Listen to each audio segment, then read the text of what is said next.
여러분, 오늘 밤 우리는 돈이 있는데도 마음은 더 가난해지는 이상한 노후의 한 장면에서 이야기를 시작합니다. 나이가 들면 돈이 조금만 있어도 마음이 든든해질 줄 알았습니다.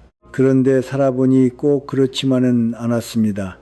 통장 잔고가 늘수록 잃어버릴까 두렵고, 자식이 돈 이야기를 꺼낼 때마다 마음이 서늘해지고, 은행에서 낯선 상품을 권하면 괜히 내가 세상 물정을 모르는 늙은 사람이 된 것 같아 작아질 때가 있습니다.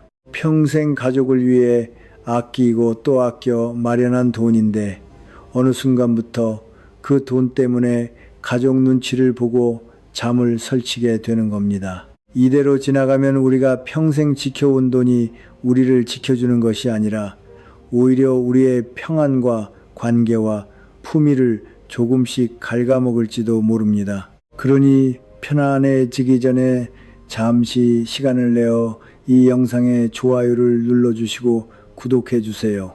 다만 제가 여기서 하는 이야기가 정말 마음에 드실 때만요. 그리고 지금 어디에서 이 이야기를 듣고 계신지, 그곳의 현재 시간이 몇 시인지 댓글에 남겨주셔도 좋겠습니다. 서울의 깊은 밤인지, 부산의 이른 새벽인지, 먼 타국의 조용한 오후인지 서로의 시간을 나누는 것만으로도 사람은 덜 혼자가 됩니다. 이제 불을 끄고 부드러운 소음이 필요하다면 선풍기를 켜도 좋습니다. 그리고 오늘 밤의 여정을 함께 시작해 보겠습니다. 돈은 많이 모았을 때보다 그 돈 때문에 잠을 잃기 시작했을 때 비로소 무서운 물건이 됩니다. 제 이름은 한정숙입니다. 올해 69이 되었고 남편을 먼저 보내고 혼자 산지 새해가 조금 넘었습니다. 남편 병원비를 정리하고 보험금을 받고 오래 살던 집을 조금 작은 아파트로 옮기면서 남은 돈을 한데 모으니 2억 원이 조금 넘었습니다. 젊은 사람에게는 큰 돈이 아닐지 몰라도 우리 나이에는 다릅니다.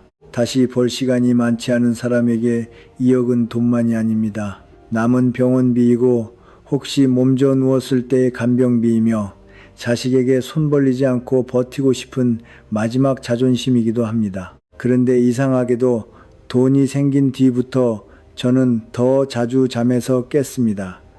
밤 12시쯤 불을 끄고 누웠다가도 문득 통장을 넣어둔 서랍이 잘 닫혔는지 궁금해졌습니다. 다시 일어나 안방 서랍을 열고 통장 5개를 한 번씩 만져보고 도장을 확인하고 나서야 침대로 돌아왔습니다. 비밀번호는 혹시 누가 볼까 싶어 수천 맨 뒤에 숫자를 거꾸로 적어두었습니다.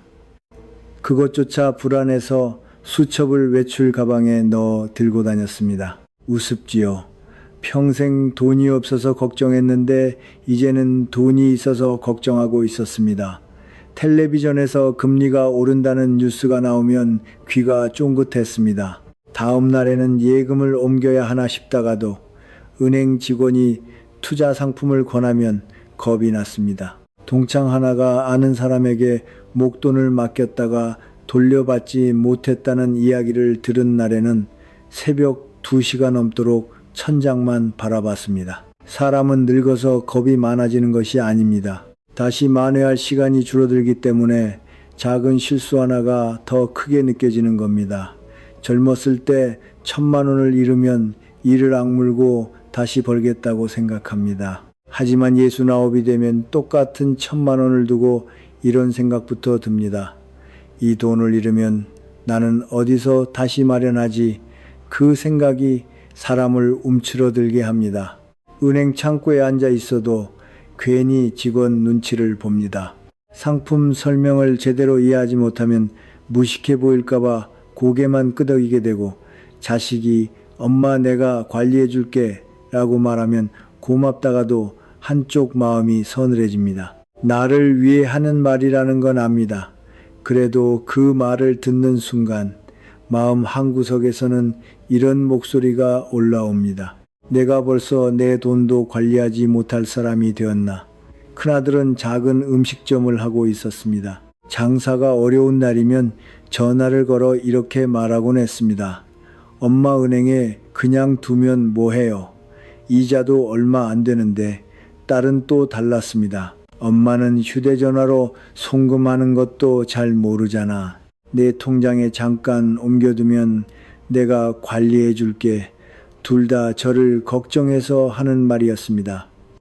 그런데 이상하게도 전화를 끊고 나면 마음이 편하지 않았습니다. 아들의 말을 들으면 돈을 가만히 두고 있는 내가 바보처럼 느껴졌고, 딸의 말을 들으면 내가 벌써 세상 뒤편으로 밀려난 사람처럼 느껴졌습니다. 그날도 그런 마음으로 은행에 갔습니다.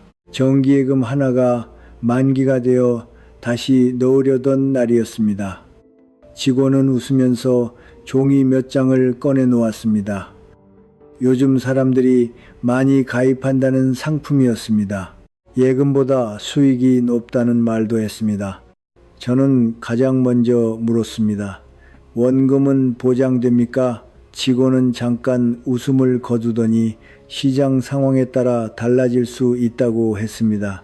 그 순간 종이 위에 빼곡히 적힌 작은 글자들이 갑자기 벽처럼 느껴졌습니다. 돋보기를 가방에서 꺼냈다가 다시 넣었습니다. 읽는다고 제가 다 이해할 수 있을 것 같지도 않았습니다. 그때 바로 옆 창고에서 늙은 남자의 목소리가 들렸습니다. 이 돈을요, 내가 쉽게 못 찾게 좀 막아주시오. 직원이 잘못 들은 줄 알았는지 되물었습니다. 고객님 돈인데 고객님께서 못 찾게 해달라는 말씀이세요.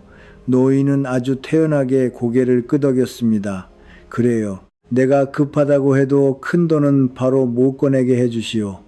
나한테서 내 돈을 좀 지켜달라는 말이오. 저는 저도 모르게 고개를 돌렸습니다. 처음에는 이상한 사람이라고 생각했습니다.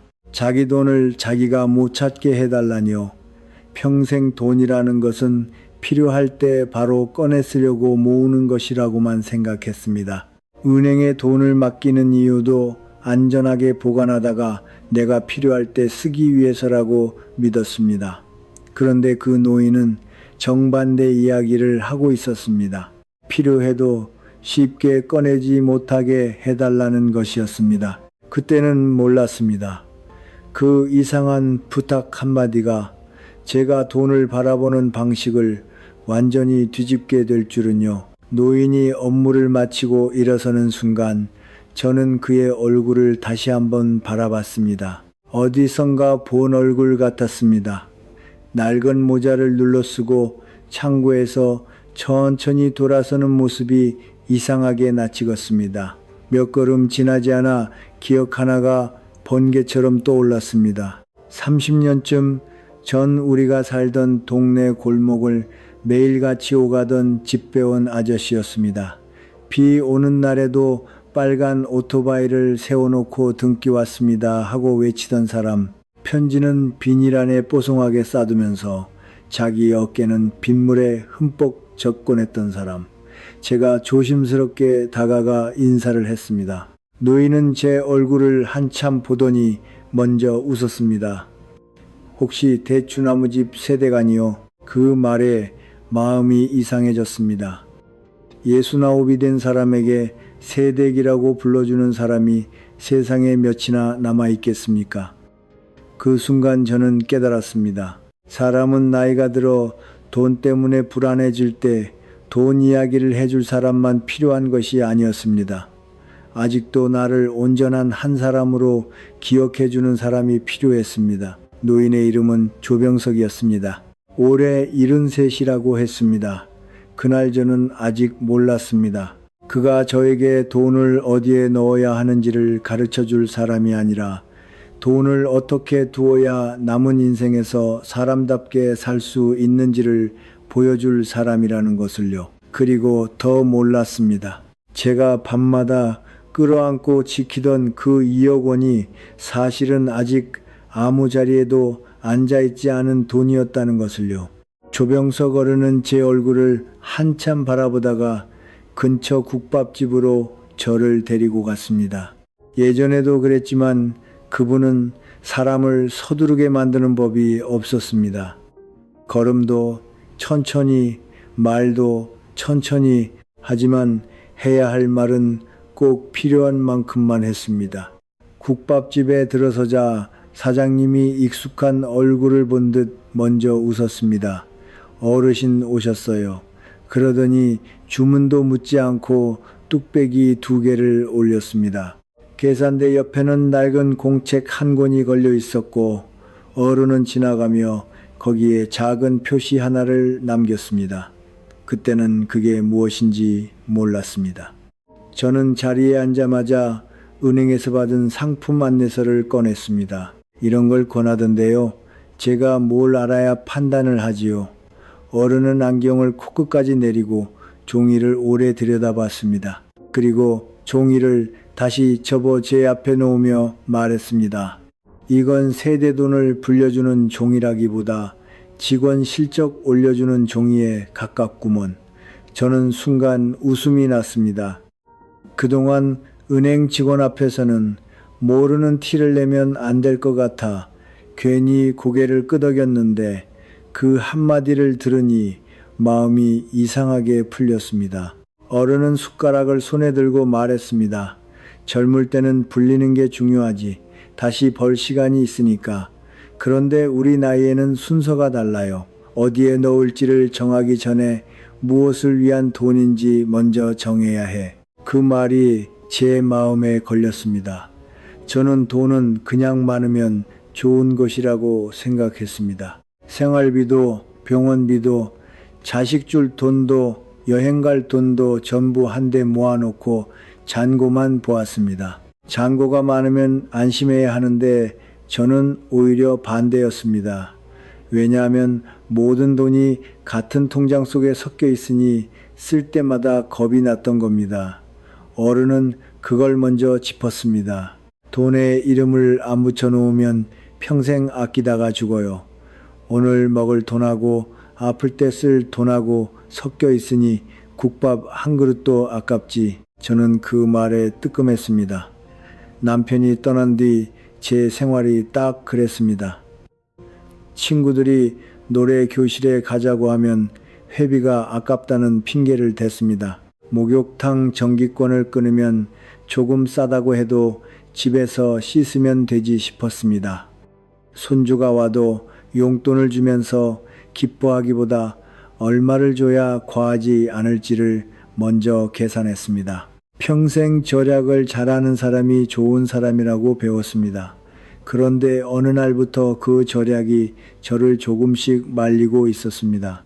밥은 먹지만 맛있는 것은 줄이고 약은 먹지만 몸을 풀러나가는 것은 미루고 돈은 있지만 사람 만나는 데 드는 비용은 아까워했습니다. 사람이 나이가 들면 돈을 지키기 위해 관계를 줄이기 시작할 때가 있습니다. 밥 한 끼 사는 것이 아깝고 모임 회비가 아깝고 손주에게 용돈 주는 것도 계산하게 됩니다. 그러다가 어느 순간 지출이 줄어든 만큼 사람도 줄어듭니다. 돈은 남는데 하루가 비어버리는 겁니다. 조병석 어른은 자기 첫 번째 통장을 오늘 통장이라고 불렀습니다. 연금이 들어오는 통장이고 정기예금에서 매달 받는 이자도 그쪽으로 들어오게 해두었다고 했습니다. 나는 매달 25일을 월급날이라고 생각해요. 퇴직하신 지 오래되셨잖아요. 제가 그렇게 말하자 어른은 웃었습니다. 사장도 나고 직원도 나지. 내가 나한테 월급 주는 거요. 그 말이 참 좋았습니다.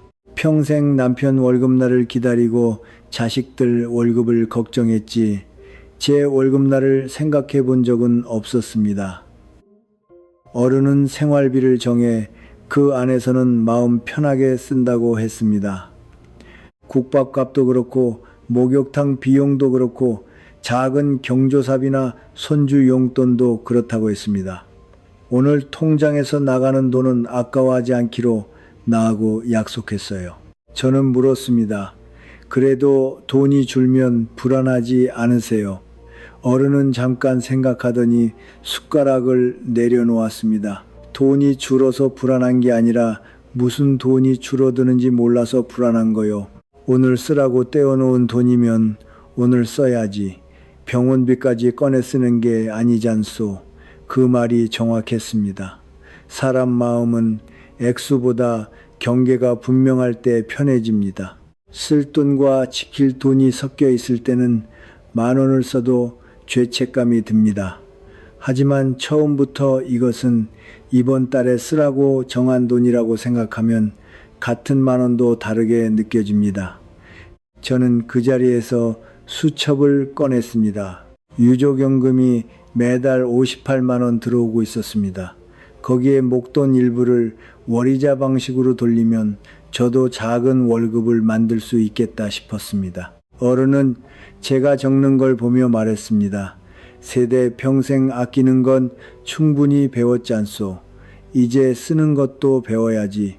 그 말에 저는 잠시 손을 멈췄습니다.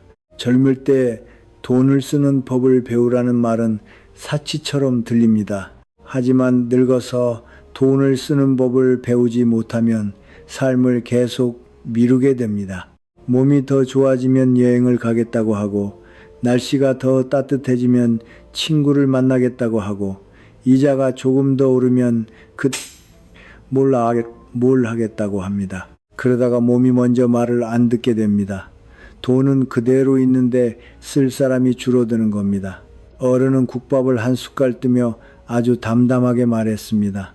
죽은 돈 쌓아놓고 사람이 먼저 마르면 그게 제일 아까운 거요. 그 문장이 오래 남았습니다.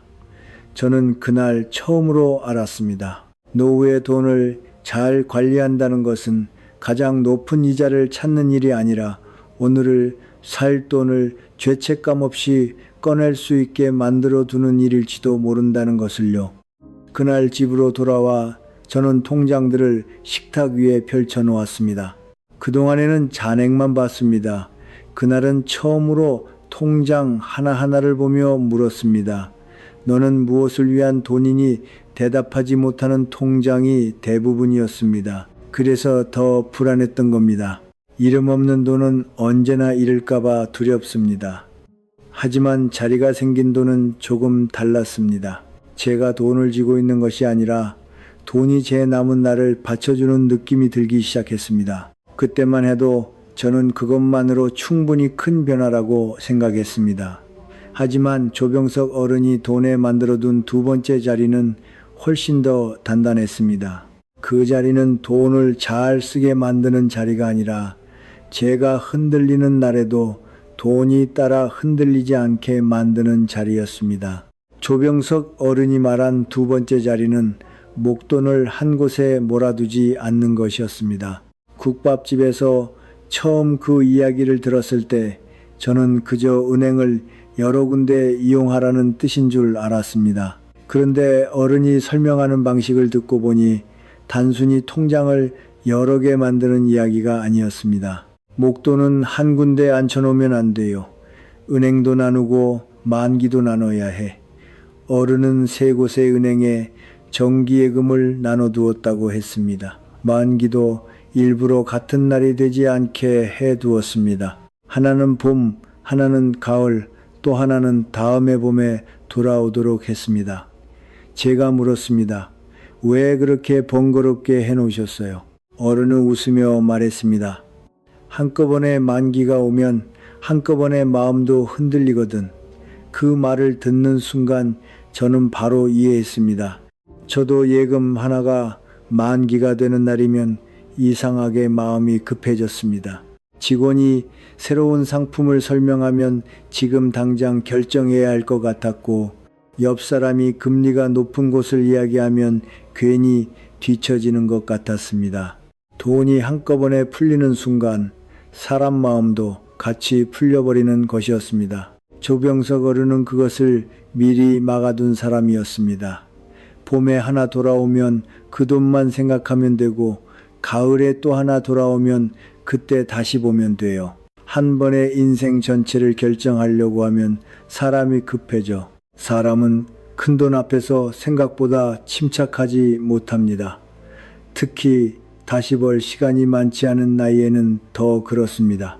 우리는 흔히 나이가 들면 경험이 쌓여 판단이 단단해질 거라고 생각합니다. 하지만 돈 앞에서는 꼭 그렇지만도 않습니다. 잃을 수 있다는 두려움이 커지면 경험보다 불안이 먼저 움직입니다. 그래서 어른은 자신의 마음을 믿기보다 구조를 믿었습니다. 통장을 나누고 만기를 나누고 한 번에 움직일 수 있는 돈의 크기까지 나누어 놓았습니다. 그날 어른에게서 예금자 보호 이야기도 들었습니다. 제도가 바뀌어 보호 한도가 커졌다고 해도 어른은 여전히 돈을 여러 곳에 나누는 습관을 버리지 않았습니다. 한도가 커졌다고 마음까지 한 곳에 몰아넣으면 안 되지. 그리고는 특유의 느린 말투로 덧붙였습니다. 젊을 때는 한 우물을 파라고 했지만 늙으면 통장은 좀 달라.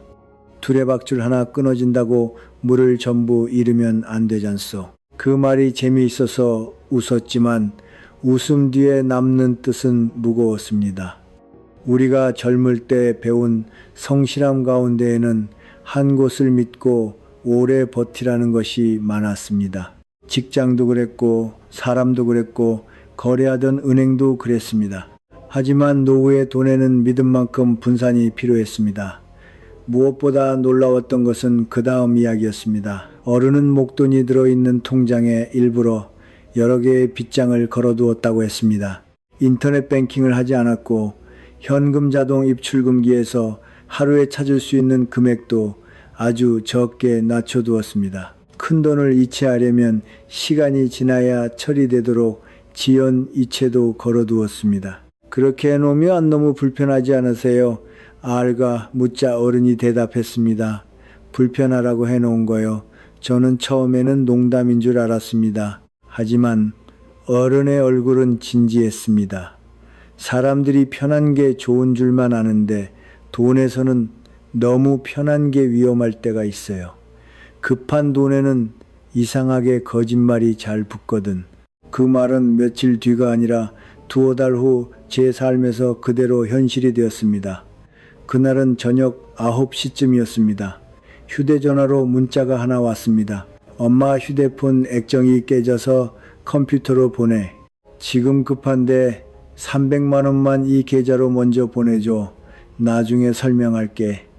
아들 이름이 적혀 있었습니다. 제 심장은 문자를 읽는 순간부터 빨리 뛰었습니다. 그 무렵 큰아들은 가게 문제로 힘들어하고 있었습니다. 장사가 뜻대로 되지 않아 전화를 할 때마다 목소리에 힘이 없었습니다. 그러니 문자를 본 순간 저는 생각보다 훨씬 쉽게 믿었습니다. 얼마나 급하면 나한테 이런 문자를 보냈을까? 사람을 속이는 말은 언제나 낯선 얼굴을 하고 오는 것이 아닙니다.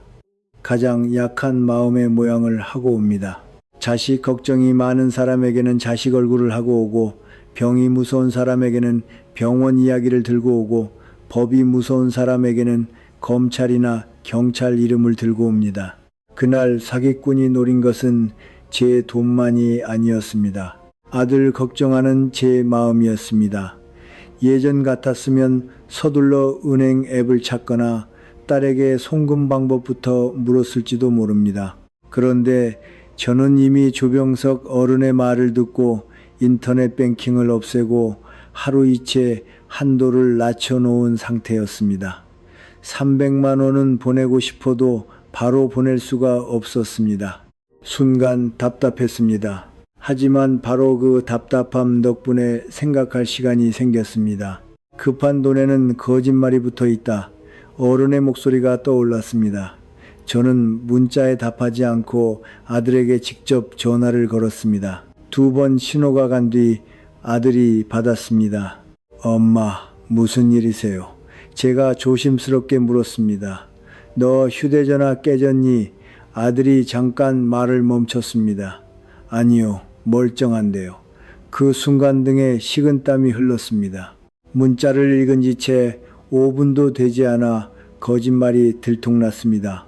전화를 끊고도 한동안 휴대전화를 손에서 놓지 못했습니다. 만약 송금이 손가락 몇 번이면 끝나는 상태였다면 어떻게 되었을까? 만약 300만 원을 보낸 뒤에야 아들에게 전화했다면 어떻게 되었을까? 그 생각을 하니 무릎에 힘이 빠졌습니다. 그날 저는 처음으로 불편함이라는 것이 사람을 지켜줄 수도 있다는 사실을 알았습니다. 우리는 늙을수록 생활이 편해야 한다고 생각합니다. 그 말은 대부분 맞습니다. 하지만 돈만큼은 조금 달랐습니다. 너무 빨리 움직이는 돈은 늙은 사람의 마음보다 먼저 문 밖으로 나갈 수 있습니다.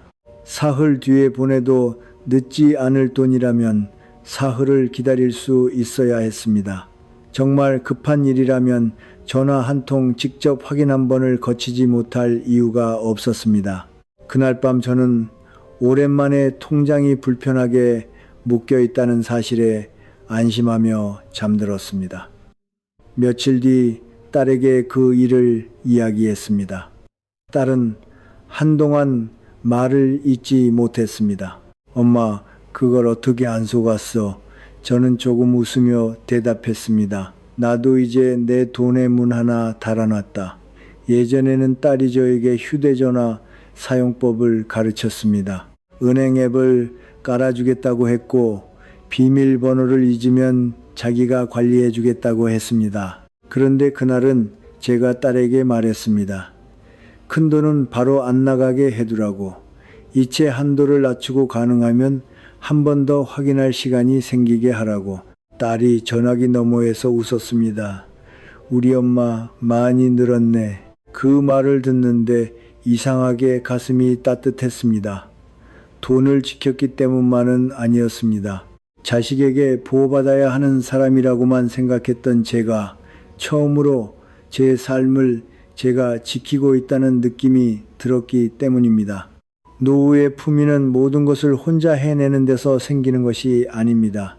내가 흔들릴 수 있다는 사실을 인정하고 흔들려도 무너지지 않는 장치를 미리 만들어 두는 데서 생깁니다. 그 뒤로 저는 통장에 붙은 불편함을 장애물이라고 생각하지 않았습니다.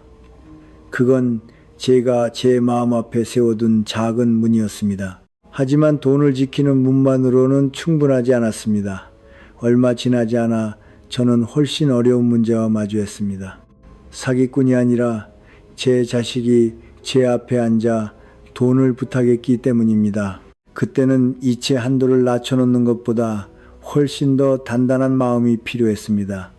사기 문자를 피하고 나니 저는 돈 문제에 조금은 자신이 생긴 줄 알았습니다. 적어도 남이 급하다고 재촉한다고 해서 바로 돈을 움직이지는 않게 되었으니까요. 그런데 사람을 가장 흔드는 돈은 낯선 사람이 요구하는 돈이 아니었습니다. 내 자식이 눈앞에 앉아 부탁하는 돈이었습니다. 10월 첫째 일요일이었습니다. 큰아들 동혁이가 사과 한 상자를 들고 집에 왔습니다. 얼굴이 유난히 지쳐 보였습니다. 밥을 먹는 동안에는 별말이 없더니 상을 치우고 나서야 조심스럽게 입을 열었습니다. 엄마, 저 가게를 옮길까 해요. 지금 있는 자리는 월세와 배달 수수료를 빼면 남는 것이 거의 없고 본사에서 목이 좋은 자리를 하나 소개해 주었다고 했습니다. 문제는 돈이었습니다.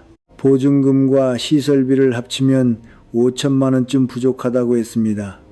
아들은 한참 말을 돌리다가 결국 이렇게 말했습니다. 엄마, 어차피 나중에 저희한테 물려주실 거면 지금 조금만 도와주시면 안 돼요. 지금이 저한테는 제일 절실해서요. 그 말을 듣는 순간 마음이 무너졌습니다. 자식이 돈을 달라고 해서 화가 난 것이 아니었습니다. 오히려 너무 이해가 돼서 힘들었습니다. 저 나이 때 우리 부부도 돈 때문에 얼마나 허덕였는지 기억이 났습니다. 남편은 공장에서 일하고 밤에는 대리운전을 했고 저는 시장에서 반찬을 떼다 팔았습니다. 그때 누가 5천만 원을 내밀었다면 얼마나 고마웠을까. 그 생각이 들자 지금 당장 통장을 들고 은행에 가고 싶은 마음까지 생겼습니다. 그런데 다른 마음도 같이 올라왔습니다. 내가 이 돈을 주고 나면 나중에 아프면 어떻게 하지? 가게가 잘못되면 또 돈을 달라고 하지 않을까?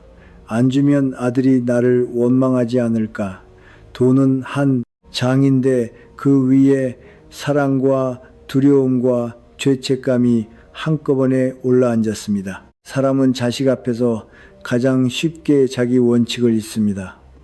남에게는 잘 따져봐야지 라고 말하면서도 자식이 힘들어하면 계산보다 마음이 먼저 움직입니다.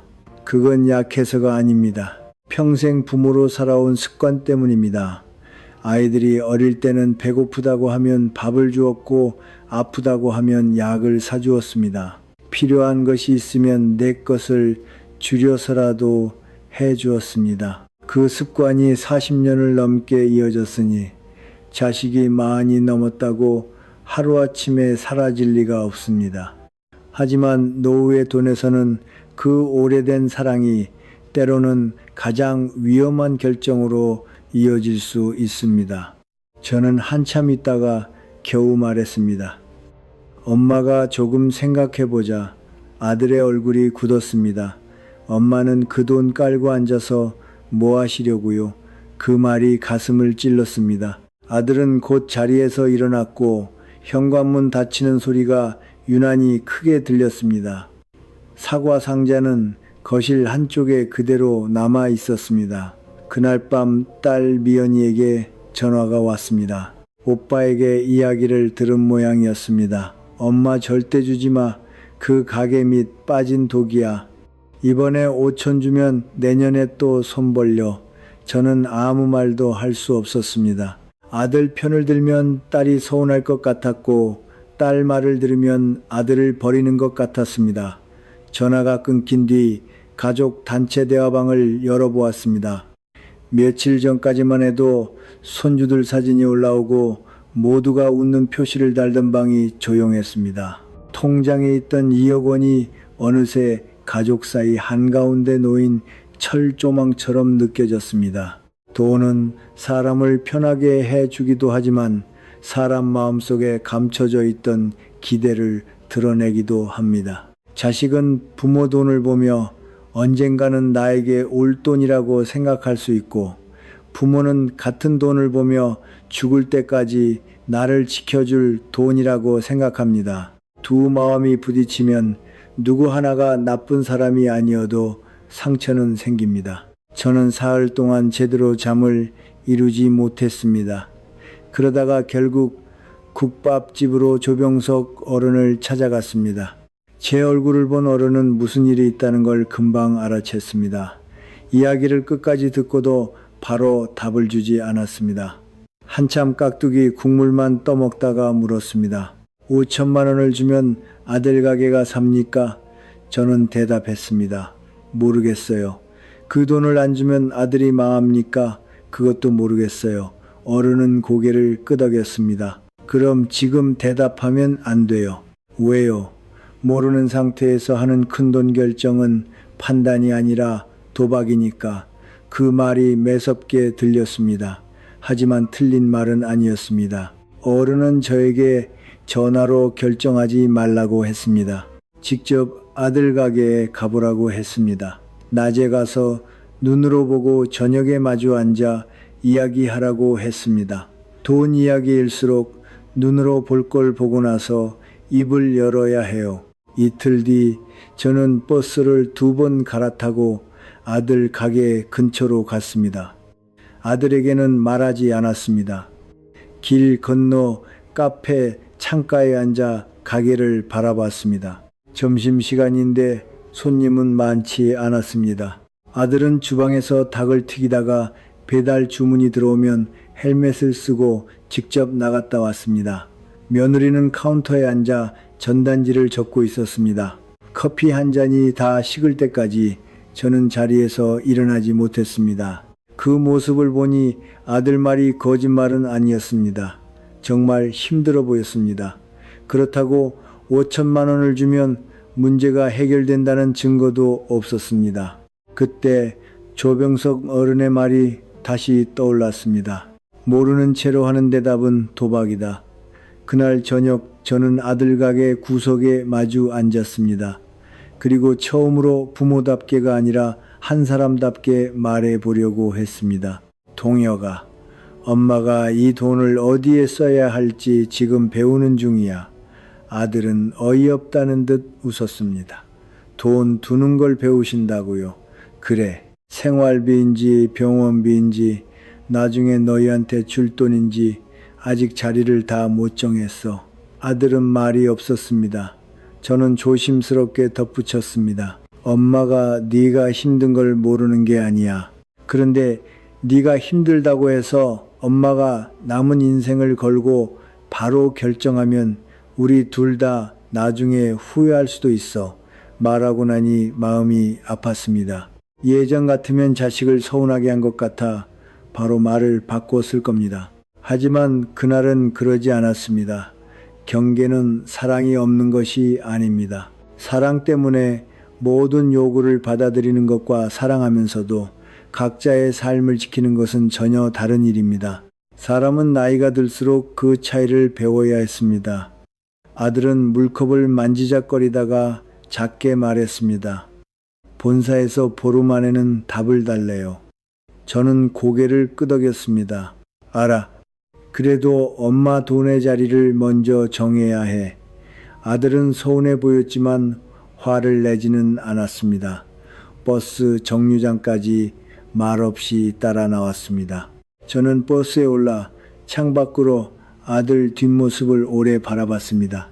어릴 때 아버지 퇴근을 기다리던 아이가 어느새 어깨가 구부정한 중년이 되어 있었습니다. 마음은 여전히 돈을 꺼내주고 싶었습니다. 하지만 처음으로 알았습니다. 자식을 돕는다는 것은 내가 가진 것을 다 내어주는 일이 아니라 서로의 삶이 함께 무너지지 않도록 선을 지키는 일이기도 하다는 것을요. 그 뒤로 저는 5천만 원을 당장 주지 않았습니다. 대신 제 돈의 목적부터 정하기 시작했습니다. 그러자 이상하게도 자식에게 미안한 마음이 조금 줄어들었습니다. 거절한 것이 아니라 순서를 바로 세운 것이라는 생각이 들었기 때문입니다.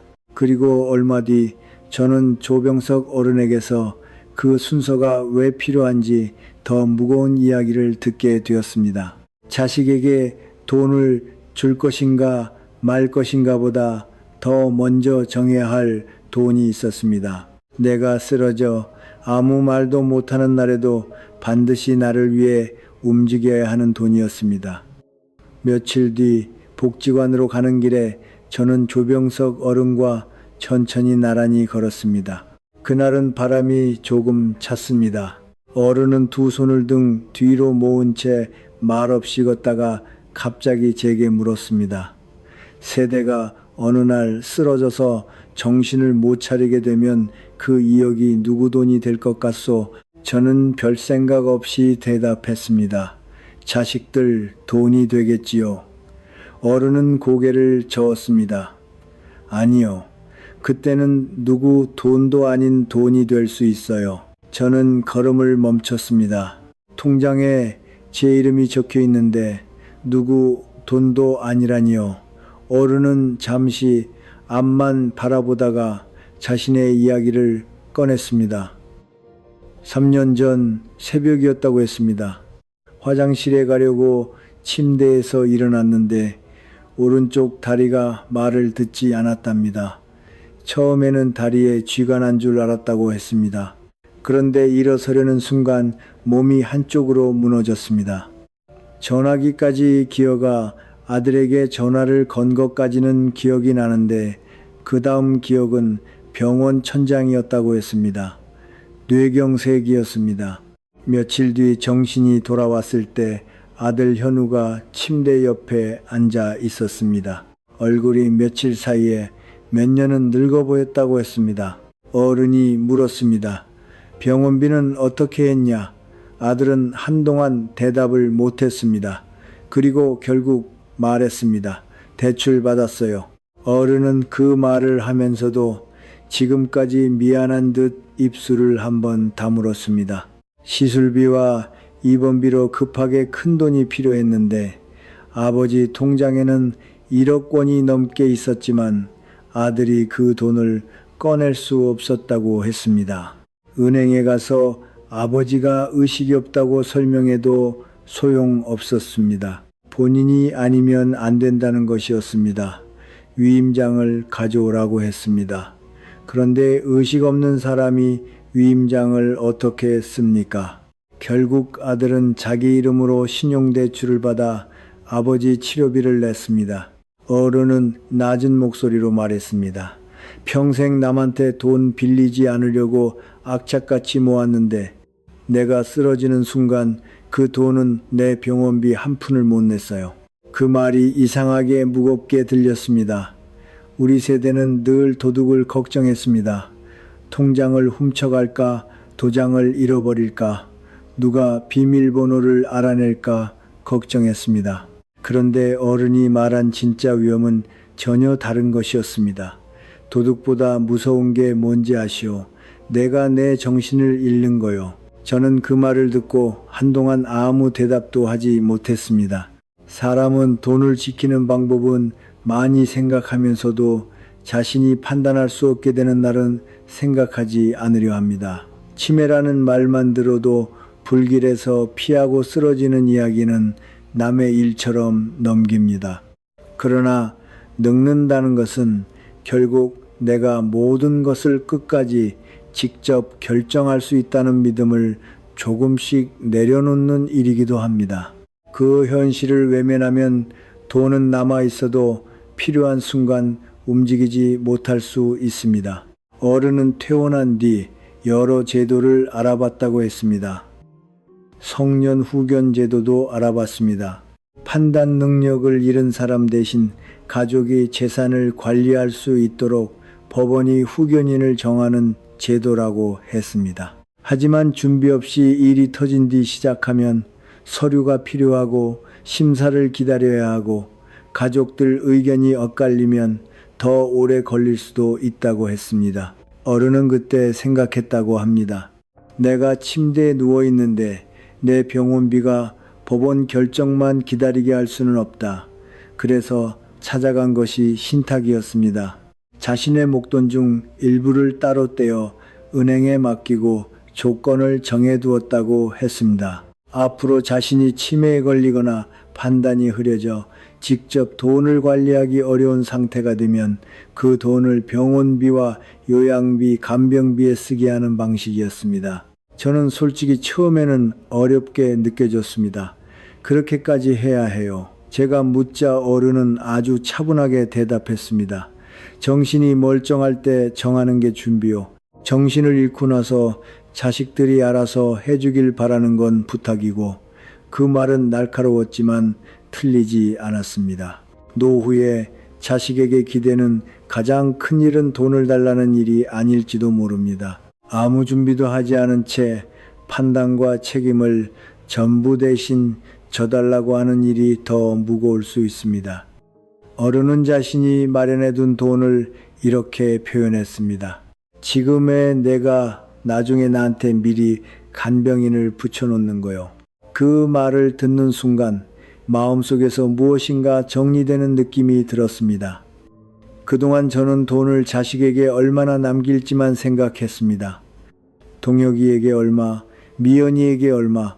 하지만 정작 제가 아플 때 얼마가 필요한지는 제대로 생각해 본 적이 없었습니다. 자식에게 돈을 남기는 것도 사랑이지만 자식이 자기 돈을 빌려내 병원비를 내지 않도록 준비하는 것도 사랑이었습니다. 오히려 후자가 더 먼저일 수 있었습니다. 저는 그날 집에 돌아와 처음으로 통장 옆에 한 줄을 적었습니다. 이 돈은 내가 아플 때 쓰는 돈. 그 한 줄을 적는데 마음이 이상하게 가벼워졌습니다. 죽음을 준비하는 느낌도 병을 부르는 느낌도 아니었습니다. 오히려 살아있는 동안 내가 책임질 수 있는 부분을 미리 책임지는 느낌이었습니다. 노후의 독립은 아무에게도 도움을 받지 않는 것이 아닙니다.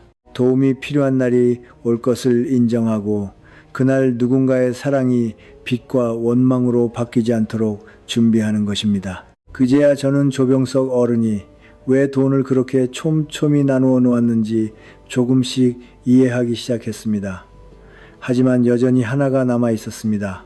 아무리 돈을 잘 준비해도 사람이 혼자 쓰러져 아무도 모른다면 그 준비가 제때 움직일 수 있을까? 그 질문의 답은 은행이 아니라 조병석 어른이 매일 아침 찾아가던 국밥집에 있었습니다.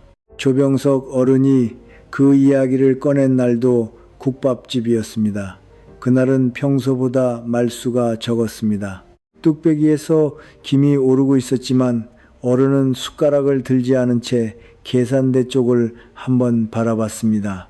거기에는 늘 보던 낡은 공책 한 권이 걸려 있었습니다. 처음 만난 날부터 궁금했던 물건이었습니다. 제가 물었습니다. 저 공책은 대체 뭐예요? 어른은 바로 대답하지 않았습니다. 대신 요구르트 병을 손에 들고 천천히 굴리다가 아주 오래전 이야기를 꺼냈습니다. 장마가 길었던 여름이었어요. 그때 어른은 아직 집배원으로 일하고 있었습니다. 배달 구역 한쪽에 혼자 사는 노인이 한 분 있었다고 했습니다. 반지하 단칸방이었고 늘 현관문 앞이 조용한 집이었다고 했습니다. 어느 날부터 우편함에 고지서가 쌓이기 시작했습니다. 전기요금 안내문 하나, 다음 날에는 병원에서 온 우편물 하나, 그 다음 날에는 은행 만기 안내문까지 꽂혀 있었습니다. 조병석 어른은 사흘째 같은 우편물이 그대로 있는 것을 봤습니다. 이상하다고 생각은 했답니다. 하지만 그날은 등기 우편이 없었습니다.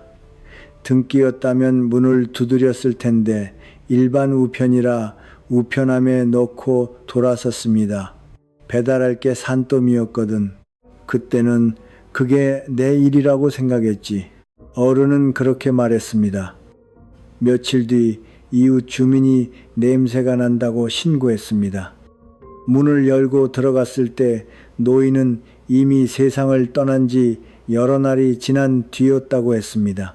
저는 그 말을 듣는 순간 숟가락을 내려놓았습니다.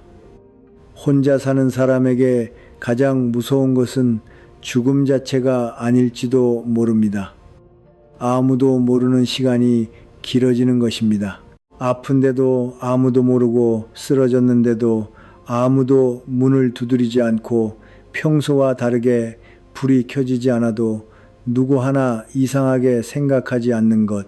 사람이 혼자 있다는 사실보다 더 무서운 것은 혼자 있다는 사실을 아무도 모르는 것입니다. 어른은 더 힘든 이야기를 이어갔습니다. 경찰이 방을 정리하다 장판 밑에서 현금 뭉치를 발견했습니다.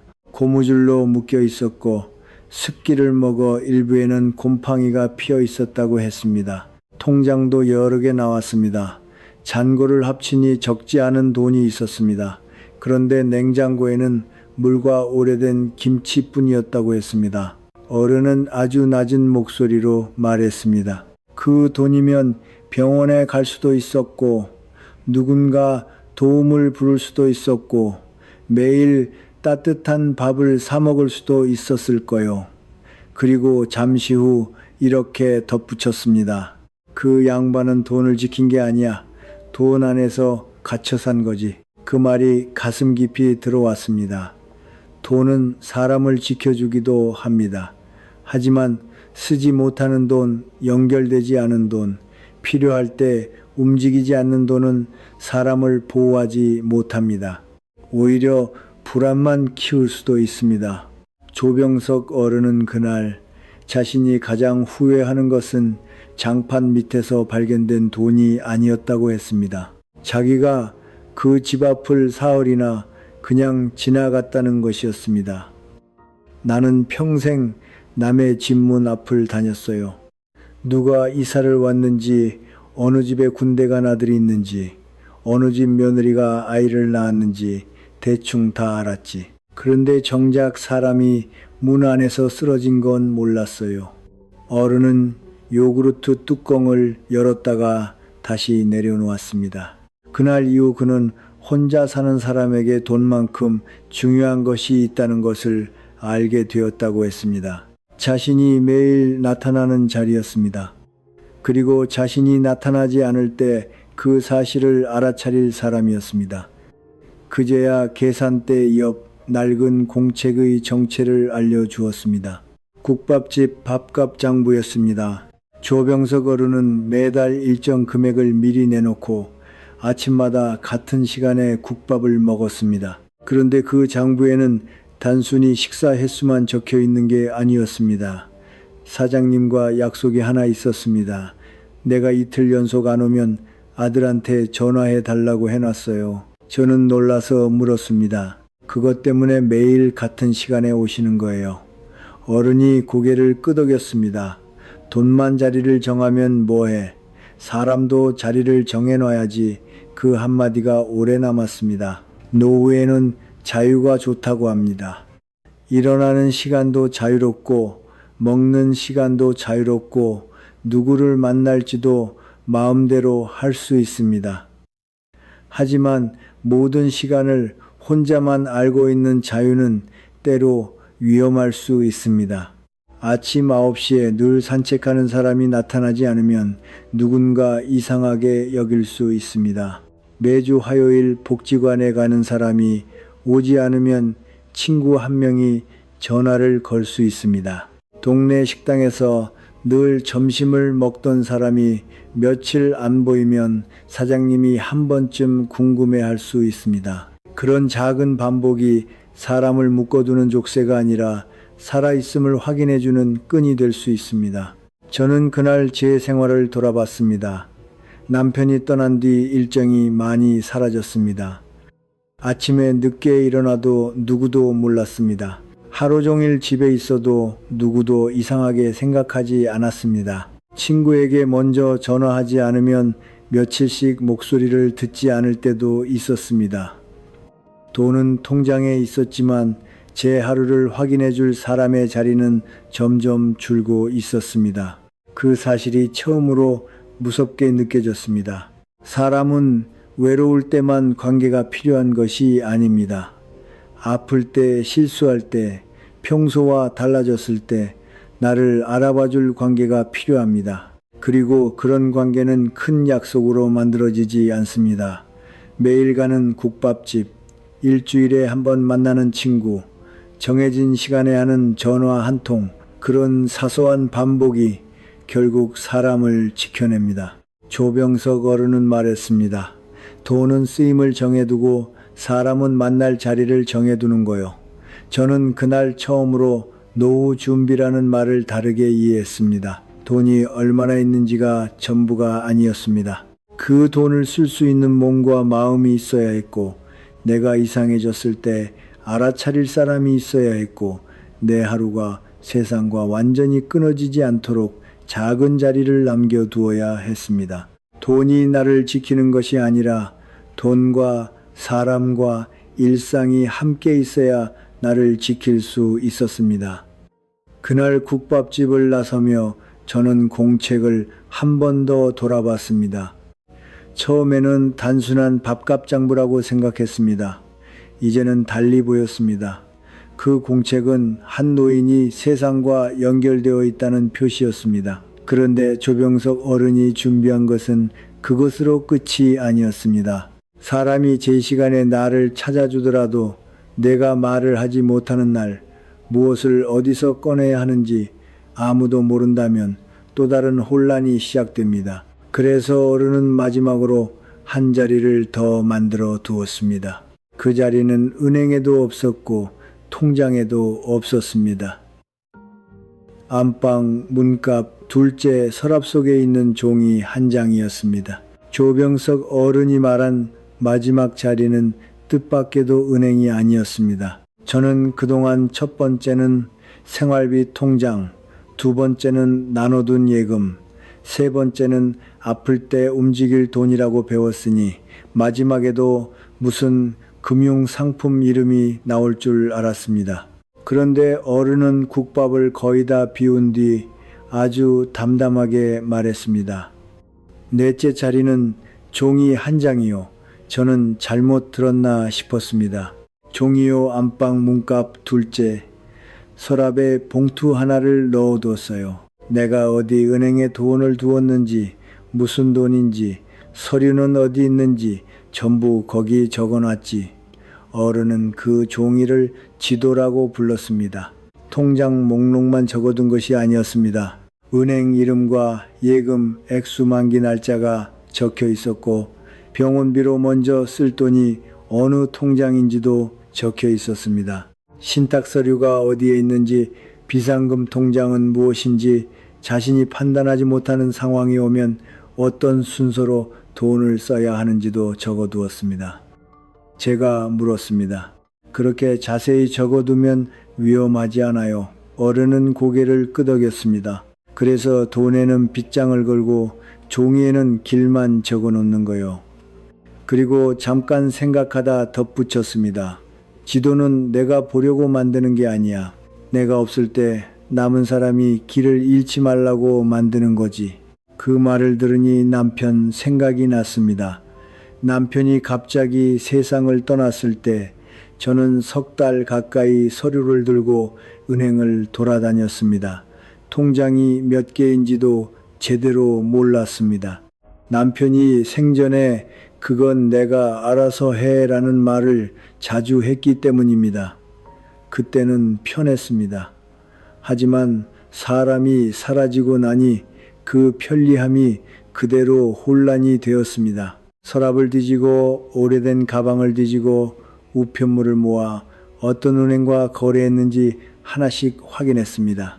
남편은 돈을 숨긴 사람이 아니었습니다. 가족에게 부담을 주려던 사람도 아니었습니다. 다만 자신이 끝까지 설명할 수 있을 거라고 생각했을 뿐입니다. 사람이 늙으면서 가장 늦게 내려놓는 착각 가운데 하나가 이것인지도 모릅니다. 내가 나중에 다 말해주면 되지. 하지만 나중은 우리에게 말할 시간을 보장해주지 않습니다. 어른은 아들 현우에게 봉투의 내용을 미리 보여주지는 않았다고 했습니다. 딱 한 가지만 알려주었습니다. 아버지한테 무슨 일이 생기면 안방 문갑 둘째 서랍을 열어라. 제가 이유를 묻자 어른은 이렇게 말했습니다. 미리 다 보여주면 자식 마음에도 계산이 생길 수 있어. 그렇다고 아무것도 모르게 해놓으면 급한 날 집안을 다 뒤져야 하지. 그러니까 자리만 알려주는 거요. 그 말에는 이상할 만큼 현실적인 균형이 있었습니다. 자식을 믿지 못해서 숨기는 것도 아니고 모든 것을 미리 넘겨줘서 내 삶의 결정권을 내려놓는 것도 아니었습니다. 살아있는 동안에는 내 돈을 내가 관리하고 내가 말을 못하는 날에는 가족이 헤매지 않도록 길만 남기는 것이었습니다. 그 준비가 정말 필요한 순간은 생각보다 빨리 찾아왔습니다. 11월 둘째 주 목요일 아침이었습니다. 저는 평소처럼 국밥집에 갔는데 조병석 어른 자리가 비어 있었습니다. 처음에는 조금 늦나 보다 했습니다. 그런데 사장님 얼굴이 좋지 않았습니다. 어제도 안 오셨어요. 순간 가슴이 철렁했습니다. 사장님은 어른과 약속한 대로 아들에게 전화를 했다고 했습니다. 아들 현우 씨가 아버지 집으로 가는 중이라는 말까지 들었습니다. 저는 뚝배기를 받아놓고도 숟가락을 들지 못했습니다.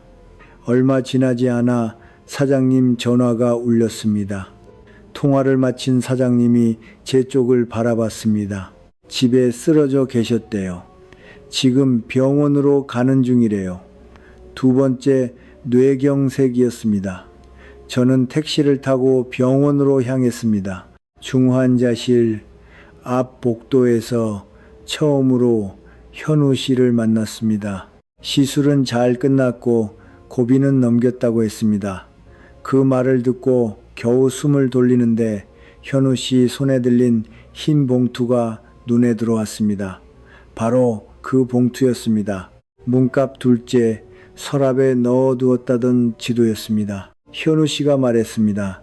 구급차 따라 나오면서 아버지가 늘 말씀하시던 서랍을 열었어요.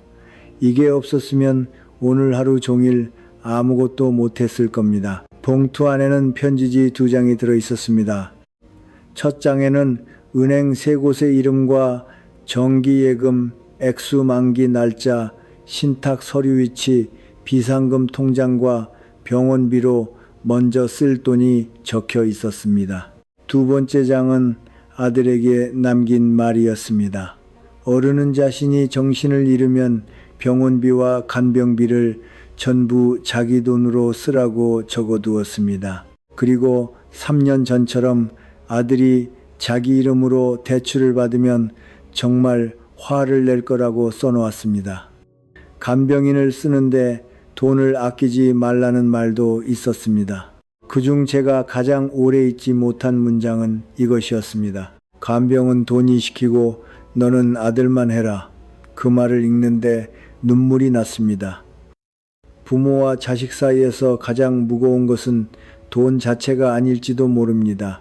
돈과 사랑의 역할이 뒤섞일 때 생기는 죄책감입니다. 아들이 간병비 때문에 빚을 지기 시작하면 효도는 사랑이 아니라 부담이 됩니다. 부모가 그것을 알면서도 자식이니까 해야지라고 생각하면 관계에는 말로 표현하지 못하는 피로가 쌓입니다. 조병석 어른은 그것을 미리 끊어놓은 것이었습니다.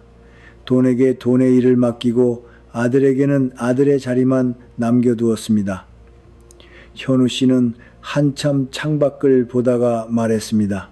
3년 전에는 아버지를 원망했어요. 왜 자기 돈을 이렇게 꽁꽁 묶어놓았나 싶었죠. 그런데 이제 알겠어요. 아버지는 당신이 무너지는 날까지 준비해 놓은 거였어요. 그날 저는 종이 한 장이 돈보다 더 큰 역할을 할 수 있다는 사실을 보았습니다. 돈이 많아도 어디 있는지 모르면 가족은 헤맵니다. 좋은 제도를 준비해도 서류 위치를 모르면 급한 순간에는 없는 것이나 다름없습니다. 마지막 준비는 재산을 더 늘리는 일이 아니었습니다.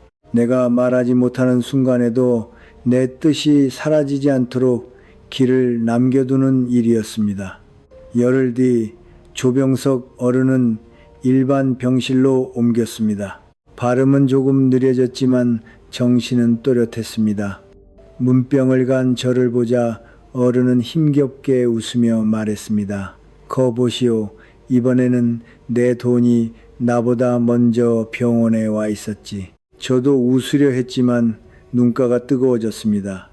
그리고 어른은 창밖을 바라보다 아주 천천히 한마디를 덧붙였습니다.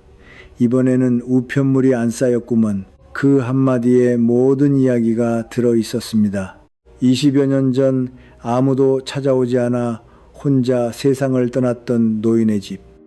그 문 앞을 사흘이나 지나쳤던 기억. 그래서 매일 아침 자기 자리를 만들고 돈의 길을 만들고 가족에게 지도를 남겨놓은 한 사람의 긴 준비. 저는 그날 병실에서 확실히 알았습니다. 노후의 품위는 아무에게도 폐를 끼치지 않는데 있지 않았습니다. 언젠가 도움을 받아야 할 나를 인정하면서도 그 도움이 사랑하는 사람의 희생과 원망으로 변하지 않도록 미리 준비하는 데 있었습니다. 그리고 이제 제 차례가 남아 있었습니다. 조병석 어른의 준비를 보고만 있을 것인지 아니면 제 2억 원에도 하나씩 자리를 만들어 줄 것인지 결정해야 했습니다. 조병석 어른이 일반 병실로 옮긴 뒤 저는 더 이상 미룰 수 없다고 생각했습니다. 남의 준비가 현명하다고 감탄하는 것과 내 돈의 자리를 실제로 정하는 것은 전혀 다른 일이었습니다. 통장을 펼쳐놓고 숫자를 보는 순간에는 또 마음이 흔들렸습니다. 이 돈을 여기 두는 게 맞나? 저 돈을 따로 떼어놓으면 너무 묶이는 건 아닐까? 혹시 나중에 자식들이 서운해하지 않을까 하는 생각이 줄을 이었습니다. 하지만 이번에는 예전처럼 잔액부터 보지 않았습니다. 돈마다 먼저 물었습니다. 너는 무엇을 위한 돈이니? 첫 번째는 오늘을 사는 돈이었습니다. 유족연금 58만 원이 들어오는 통장에 생활비를 따로 두고 정기예금 일부에서 나오는 이자가 매달 들어오도록 정리했습니다. 저도 25일을 월급날이라고 부르기로 했습니다. 처음에는 그 말이 조금 우스웠습니다. 예수나홉에 무슨 월급인가 싶었습니다. 그런데 생각해보니 평생 가족을 위해 돈을 벌고 관리하면서도 정작 나 자신에게 생활비를 지급한다는 생각은 해본 적이 없었습니다. 이제는 노래 교실 회비를 낼 때도, 목욕탕에 갈 때도, 손주에게 작은 용돈을 줄 때도 예전처럼 죄책감부터 느끼지 않기로 했습니다. 오늘을 살라고 마련해 둔 돈은 오늘을 위해 쓰는 것이 맞았습니다. 두 번째는 지켜야 할 목돈이었습니다. 저는 큰 돈을 여러 은행에 나누었습니다. 만기도 한꺼번에 돌아오지 않도록 봄, 가을, 그 다음 봄으로 엇갈리게 정했습니다. 그리고 조병석 어른에게 배운 대로 불편함도 남겨두었습니다. 폰뱅킹은 하지 않았습니다. 하루 이체 한도도 낮게 두었습니다. 큰 돈을 움직이려면 시간을 두고 한 번 더 생각하게 만들었습니다. 예전에는 이런 절차가 답답하다고 생각했습니다. 이제는 달랐습니다. 그건 은행이 저를 귀찮게 하는 장치가 아니라 급해진 제가 제 돈을 함부로 움직이지 못하게 하는 작은 문이었습니다. 세 번째 자리는 제가 아플 때를 위한 돈이었습니다. 5천만 원은 따로 떼어 치매나 판단 능력 저하에 대비할 수 있도록 상담을 받고 신탁 형태로 준비했습니다. 제가 직접 판단하기 어려워지는 날이 오면 병원비와 요양비로 쓸 수 있게 목적을 정했습니다. 서류에 서명할 때 마음이 이상했습니다. 마치 먼 훗날에 나와 계약을 하는 느낌이었습니다. 그때 네가 아무 말도 못해도 지금의 내가 너를 버리지 않겠다. 그렇게 생각하니 두렵기보다 오히려 든든했습니다. 남은 500만 원은 비상금으로 따로 두었습니다. 그리고 마지막으로 집에 돌아와 자개장 앞에 앉았습니다. 남편과 함께 살 때부터 쓰던 오래된 문갑이었습니다. 둘째, 서랍을 비우고 흰 봉투 하나를 넣었습니다. 그 안에 은행 이름과 예금 액수, 만기 날짜를 적었습니다. 생활비 통장이 무엇인지, 아플 때 쓸 돈은 어디 있는지, 신탁 서류를 어디에 두었는지도 적었습니다. 몇 번을 쓰고 고쳤는지 모릅니다. 글씨를 적다가 문득 남편 생각이 났습니다. 당신 통장 찾느라 석 달을 헤맨 내가 이제는 지도를 그리고 있네요. 그 말을 혼잣말로 하니 한참 손을 움직일 수가 없었습니다. 봉투 맨 아래에는 자식들에게 몇 줄을 적었습니다. 미연아 동혁아, 엄마 돈 걱정은 하지 마라. 엄마가 다 자리를 정해놨다. 너희는 엄마가 아프면 돈부터 걱정하지 말고 전화나 자주 해라. 설날에 아이들이 왔을 때 저는 밥상머리에서 딱 한 가지만 말했습니다. 엄마한테 무슨 일이 생기면 자개장 문갑 둘째 서랍을 열어라. 미연이는 당장 그게 뭐냐고 물었습니다. 그런데 동혁이가 누나를 막았습니다. 자리만 알면 됐지. 엄마가 알아서 해두셨겠지. 그 말을 듣는 순간 저는 아들을 바라봤습니다. 얼마 전까지만 해도 5천만 원을 부탁하며 서운해하던 아들이었습니다. 그런데 조병석 어른이 병원에 실려간 뒤 현우 씨와 이야기를 나눈 동혁이는 생각이 많이 달라져 있었습니다. 어느 날 저를 차에 태워다 주던 길에 아들이 먼저 말했습니다. 엄마, 그 5천만 원은 그냥 엄마 걸로 두세요. 저는 아무 말 없이 기다렸습니다. 가게 옮기는 거 다시 계산해 봤어요. 지금 무리해서 키웠다가 잘못되면 엄마 병원비까지 제가 써버리는 거잖아요. 그건 못하겠더라고요. 그 말을 듣는데 눈물이 날 것 같았습니다. 저는 결국 5천만 원을 주지 않았습니다. 대신 한 달에 2번 아들 식구가 우리 집에서 저녁을 먹기로 했습니다. 돈 대신 시간을 나누기로 한 겁니다. 예전 같으면 자식에게 큰 돈을 주지 못한 것을 미안해 했을지도 모릅니다. 이제는 알았습니다. 부모가 자기 노후를 지키는 것은 자식을 덜 사랑하는 일이 아닙니다. 오히려 자식에게 부모의 남은 생 전체를 책임지게 하지 않는 일이었습니다. 그 뒤 가족 단체 대화방에는 다시 손주들 사진이 올라오기 시작했습니다. 미연이도 더 이상 제 통장을 자기에게 맡기라고 하지 않았습니다. 가끔 제가 모르는 휴대전화 기능을 알려주면서도 돈 이야기는 함부로 꺼내지 않았습니다. 관계가 다시 편안해진 것은 돈 문제가 해결돼서만은 아니었습니다. 서로의 자리가 조금 분명해졌기 때문입니다. 돈에게도 자리가 필요했고, 부모에게도 자리가 필요했고, 자식에게도 자기 자리가 필요했습니다. 며칠 전에는 만기 하나를 옮기러 은행에 갔습니다. 창구 직원에게 제가 먼저 말했습니다. 이 통장은 제가 급하다고 해도 쉽게 못 찾게 해주세요. 젊은 직원이 이상하다는 듯 저를 바라봤습니다. 저는 속으로 웃었습니다. 1년 전에 저도 그 말을 이해하지 못했으니까요. 은행을 나서는데 바람이 차가웠습니다. 그런데 이상하게 등이 따뜻했습니다. 돈이 많아져서가 아니었습니다. 제 돈이 이제 모두 제자리에 앉아 있었기 때문입니다. 조병석 어른은 다시 지팡이를 짚고 아침 8시 국밥집에 나옵니다. 며칠 전 저는 먼저 가서 어른 국밥값을 계산했습니다. 어른이 눈치채고 물었습니다. 세대가 웬일이요? 제가 웃으며 대답했습니다. 월급 탔잖아요. 제가 저한테 주는 월급. 어른이 소리 내어 웃었습니다. 잠시 뒤 뚝배기에서 김이 올라왔습니다. 어른은 숟가락을 들며 말했습니다. 자리를 다 정했으면 이제부터가 진짜요. 오늘 통장으로 오늘을 살아야지. 그 말이 이제는 무슨 뜻인지 압니다. 노후의 돈은 많이 쌓아두는 것만으로는 충분하지 않습니다.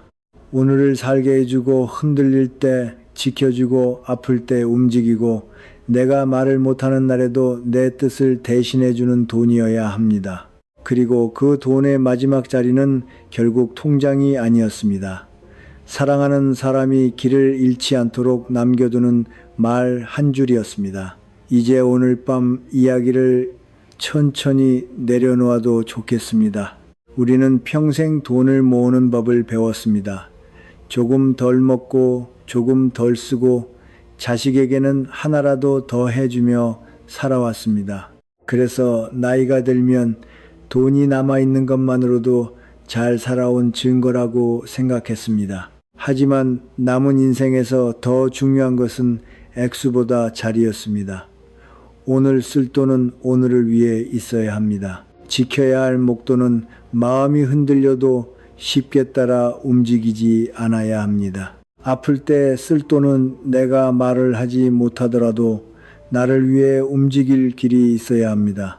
그리고 내가 없을 때 가족이 헤매지 않도록 작은 지도 하나는 남겨두어야 합니다. 그렇게 준비한다고 해서 자식을 믿지 않는 것도 아닙니다. 두려움에 사는 것도 아닙니다.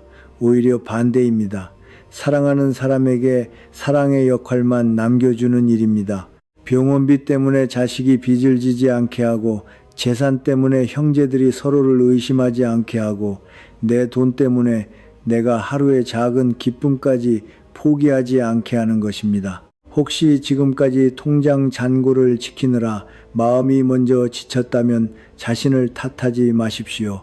우리는 그렇게 배우며 살아왔습니다. 아끼는 것이 책임이라고 배웠고 자식에게 주는 것이 사랑이라고 배웠고 아픈 날은 생각하지 않는 것이 마음 편한 일이라고 믿었습니다. 이제는 조금 다르게 살아도 됩니다. 국밥 한 그릇을 마음 편히 먹어도 됩니다. 친구를 만나 차 한 잔을 사도 됩니다. 자식의 부탁 앞에서 바로 대답하지 않아도 됩니다. 내 노후를 위한 돈을 먼저 떼어놓아도 됩니다. 그리고 내가 쓰러질 수 있다는 사실을 인정하고 준비한다고 해서 품위가 줄어드는 것도 아닙니다. 오히려 그 준비 속에 우리의 침착함과 깊이가 있습니다. 오늘 밤 통장을 모두 꺼내지 않아도 괜찮습니다. 다만 마음속으로 한 번만 물어보십시오. 이 돈은 무엇을 위한 돈인가? 그 질문 하나가 남은 인생의 돈을 제자리로 돌려놓는 첫 줄이 될 수 있습니다. 돈을 지키느라 사람이 먼저 마르지 않도록, 그리고 사랑 때문에 서로의 삶까지 무너지지 않도록 이제는 내 돈에도 내 삶에도 조용한 경계를 만들어도 됩니다. 우리는 충분히 오래 책임지고 살아왔습니다. 앞으로는 내 평안과 품위까지 지키며 살아갈 자격이 있습니다. 대본이 완성되었습니다. 안녕히 주무세요.